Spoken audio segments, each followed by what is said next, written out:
Erwin Stoff, the producer, brought me a first draft of the script of Edge of Tomorrow, and you know, you have a character played by Tom Cruise who is somebody who's been promoting the war for other people to go fight, and you know, like it's a video game, creating those commercials and like put on the suit of armor and you'll go kill aliens and you know it'll be fun. And then he gets sent to the front lines himself, much to his horror, and he's forced to strap on the suit of armor, and it's not fun at all. He's scared out of his mind.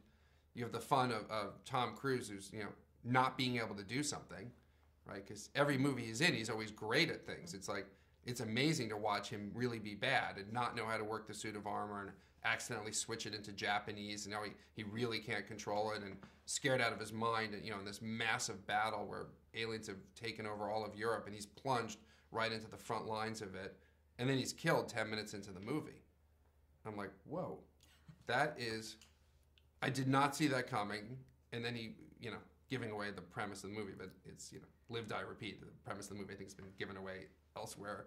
And he wakes up the day before the battle and you're like, well, that's such a cool moment. It's like, I was like, I'm going to make this movie just for that moment.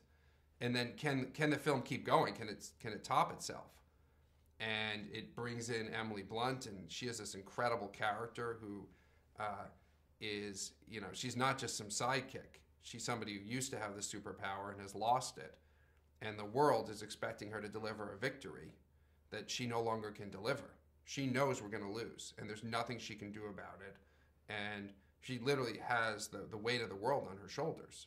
And, you know, that's why the casting of Emily Blunt was so critical, because she is, you know, yes, she can play this tough warrior, but I also needed the vulnerability because she, you know, that she cannot deliver. The world's counting on her to deliver victories she cannot deliver until she meets Tom. And then that's, you know, so just when I thought you couldn't top the idea of the Tom Cruise getting killed 10 minutes into the movie, you have the fun of somebody without the superpower learning how to control and manipulate Tom, basically controlling Tom's superpower. So it's not just, you know, a guy with a superpower, it's somebody else, you know, controlling that person with the superpower, and that makes it a real two-hander. And so the story just kept getting better and better, and until, you know, this amazing finale. And so that's why I fell in love with the project when Erwin Stoff brought me Edge of Tomorrow.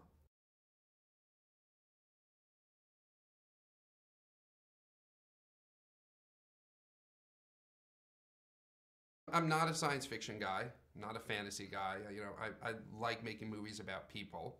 So, you know, this Edge of Tomorrow obviously has a massive scale to it. Aliens have taken over all of Europe, mainland Europe, and they're poised to cross the English Channel into England, and then from there cross over into America. And so we're holding them at bay in Europe, but they're about to break out. And Tom Cruise is plunged in and sent to the front lines, you know, having no idea how to fight. And so the design of the aliens for me were entirely about most antagonizing Tom Cruise's character. You know, it started with character. It was, yeah, Tom who's been, you know, selling the war, you know, and telling, you know, convincing young soldiers to enlist, you know, and put on this suit of armor and you'll be a superhero. You'll be Iron Man. You get to go kill aliens in this suit of armor, this cool suit of armor. You know, suddenly finds himself in the front lines having to wear that suit of armor. And so I wanted to design an alien that if you were Tom Cruise, never having fought in your life, never having worn this suit of armor, plunged into the front lines of this epic battle, what would be the scariest possible thing you could confront? What would be the thing that you would want to just take that suit off and just take off running? And so I wanted to design an alien that was so fast that it suddenly made the suit of armor seem slow and so almost claustrophobic. And but for me, you know, movies are always about character, and so every decision, every design decision, always came back to what would bring out the best aspects of Tom Cruise's character, Emily Blunt's character.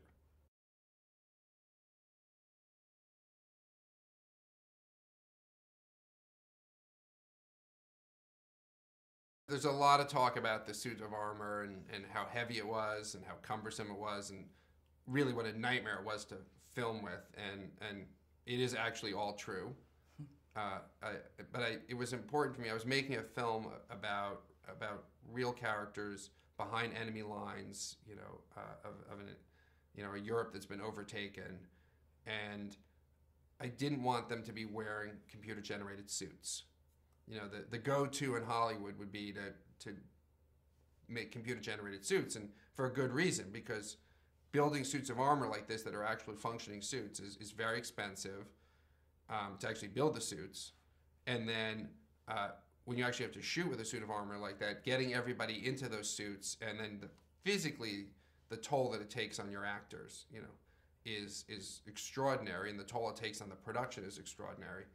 But the flip side of it, and when people see Edge of Tomorrow, the performance that we were able to get out of the suit of armor, so that when you see Tom Cruise on the beach for the first time, on the front lines in that suit of armor, having no idea how to control it, the sort of humor and fun of seeing somebody in a suit that looks so cool, but he is so inept at controlling it, you could never do that with a computer-generated suit.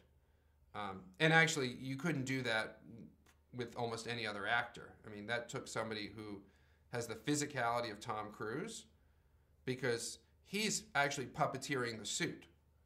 He has to physically power the suit, and it's almost a Charlie Chaplin-esque performance. And we always knew that Tom was a brilliant actor, and I knew he was physical, but the fact that he was able to bring so much physical comedy to Edge of Tomorrow was a huge delight for me, and makes all of the suffering that we all went through completely worthwhile when you see the final product on the big screen.